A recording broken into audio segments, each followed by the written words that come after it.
Hi, I'm Dr. Vanessa Walker. I am a pulmonary and critical care specialist with Pulmonary Medicine Associates in Sacramento, California. On my last video, I wanted to stress the importance of the concept of social distancing in order to prevent the spread of COVID-19 throughout our community. First off, I want to say good job. I really think we are doing the best that we can in regards to social distancing at this point. I know that it's been a hardship on everybody, but I think it is really, really important to continue to keep this in practice in order to decrease the spread and make it so that the burden on the healthcare system is much less, and so that less people get sick. So what happens if you do get sick? I want to stress to everybody that this can be a very mild disease. It can cause very little symptoms for most of the people that get it. So I still want to stress that this is a time to be vigilant, but not to become overly frightened about this. So if you do get COVID-19 and you have the symptoms, and you can look up those symptoms, we don't need to go over those here. But if you do get it and you end up interacting with the healthcare setting, I want to kind of give you a little upfront look at what to expect. I've just spent the last week in the intensive care unit, so I've definitely got a firsthand account as to what things look like inside.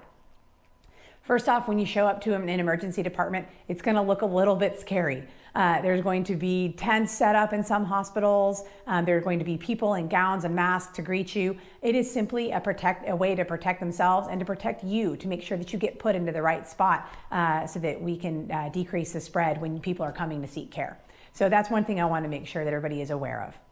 If you are admitted with COVID-19 or for a rule out was what we call, if they think you have the symptoms but they're not sure yet, I would say a majority of the time it's still because we want to have a good eye on you. We want to be able to take a look and make sure that we're monitoring you closely for any signs that you're going to deteriorate. The big thing about this whole experience is that it's going to look really different being hospitalized in this time. So normally there's visitors everywhere. People can come and go as they please. Patients are walking down the hallways. Your nurses and staff are able to come in and out numerous times throughout the day. Because of the shortage of personal protective equipment, things have drastically changed. We are having to keep visitors away so that we are not accidentally spreading any illness throughout the hospital. And we need to make sure that the healthcare workers are protected and they're protecting you by not spreading any disease to you. So that means that when you're in your hospital room, you might have to wait a little bit for staff to come in to service your needs. So if you want a cup of coffee, it might take a little bit. They might have to bundle their services to you and wait to give you that cup of coffee when they're bringing in some medications or doing some other important form of their charting or visit with you. So these are just things that I want to kind of point out.